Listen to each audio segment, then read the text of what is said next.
Good morning, all. This is Tom here, and this is my next session on how to stop short outs on your railroad. And I showed you how to do it for the EB1s, and now I eliminated this device. This is an NCE AR10, and this works off of shorts. So even though it works on the reverse loops, but if there's still a short, it would continue to try to reset it, and then that could cause a decoder problem. So that's that. So what I did was I looked into this, and there's a double throw, double pole device. It's a relay, and you hook that up to your tortoise machine, and you can it'll reverse the polarity on the reverse loop for you. So I worked on it this week, and it took a while to get it all set up, and because the way the wiring was done on the AR10 was a little different, so I had to rewire that whole area. So what we did was I got this device from AZATRAX. I'll put that in the description down below, and it's called an MRAPR. I don't know if you can read that, but that's the instructions. And then on the back, they talk about, how the relay works and stuff. So it's pretty straightforward. I have a diagram here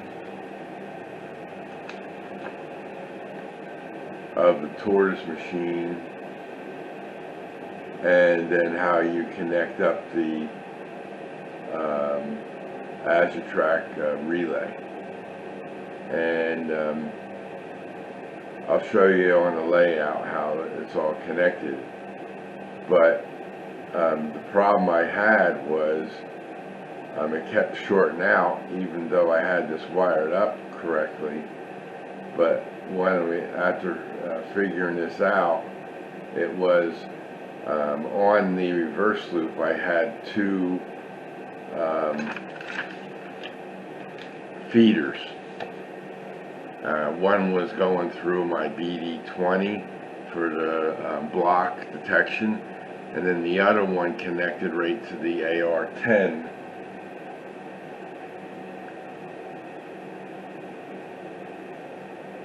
On the main track there. So a feeder was going there, and part of that feeder for this was looping through the BD20 also, because if you have more than one feeder, you need to go through the BD20 with both feeders on your bus line. So that was that. And once I disconnected that other feeder that was going through my BD20 from the bus line, the relay device, the MRAPR, what it's known as, started working, and the engine would go through on the main line, no problem all this time. But when it hit the diversion track, which is where the reverse loop was, as soon as it went on the other side of the insulator joiners, which I'll show you where they are, as soon as it hit that track, it shorted out. So getting this to work, took a little while to figure out the proper wiring and situated, and we got that all done, and now the train runs on either side with no problem. So that relay just reverses it, the polarity for you, so that you don't have to have like some device that relies on shorts. So that's it for now, and I'll be back a little later with I'll show you the track and how I wired it up on the layout, and we'll be back soon. See you in the next session. Okay, gang, there's the MRAPR mounted and installed, and as you can see, the wires are connected. So let's see if I can point. This is a feeder wire from the reverse track, and so is this red one. And then these are looped together. That's the reverse track, and that gives power to that track. And that's that. And then let me see here, these two, this wire here, the green one, and the red one, the red one goes to the tortoise, and that's 1, 2, 3, 4, 5. That's pin 5 on the tortoise. The green one goes to that there red light you see. That's a buckboard, and that goes down to my 18-volt DC bus line. And I have that buckboard reduced down to 12 volts. And the yellow wire coming from the buckboard, that goes into number 7 pin on the tortoise machine. Okay, and then you can see I have the frog wire wired, and the frog's all set up and everything. So, and then, so that's those two wires, the red and the green.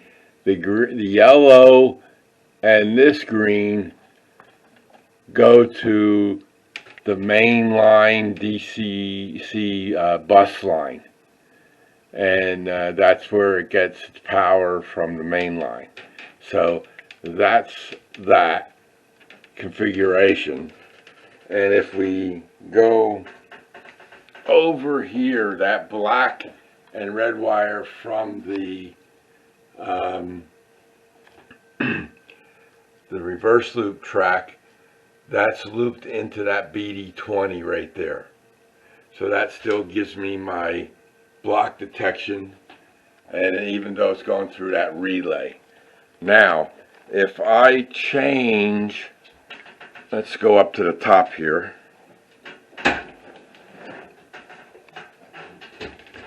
If I change, right now that track is set for straight through, and the engine is sitting on the reverse loop track.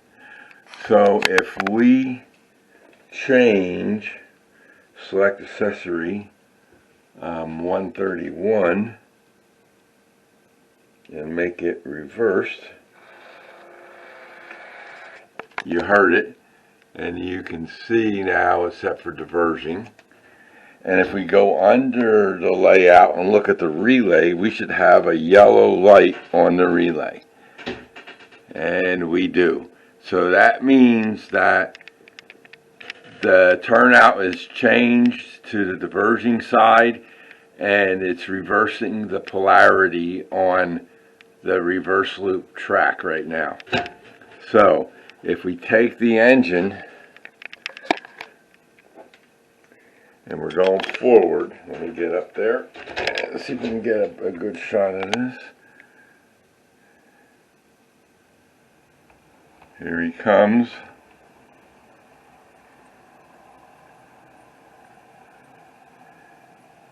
Behind the hotel. And through with no problem. And before that was shorting out right at that juncture. So if we look at the turnout, this end, there's insulator joiners on these two rails, and there's insulator joiners on these two rails. On this side is insulator joiners right here by the bridge, and that's connected to that makes this whole turnout a separate block. So excuse me. So that's it. So now that reverse loop is taken care of, and the trains can come in and there won't be no short circuits anymore. If the train runs over the turnout, it'll short out, but it won't try to recover or something like that if the turnout wasn't switched. That's another project that I'm looking into doing, is automating the turnouts so that they are automatically switched when a train comes in that direction.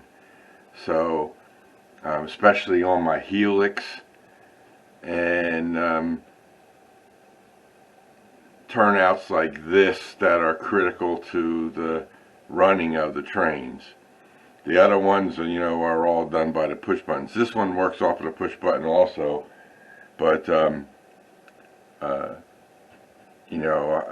looking into automating some of these turnouts so that I don't have to worry about what direction they're in. There's another way of doing it too. You can make the track dead on both sides of the turnout, and then when it's switched, it makes it alive. But that's going to require me to redo a lot of the blocks and stuff. So I think the other way is just putting a sensor in the track, and once it hits a sensor, it automatically switches the turnout. So I got to look into that. That's one of the things that I have slated for a project later on down the road. Right now, I just manually change them and do that. So anybody needs any assistance or help, let me go back down the ladder here.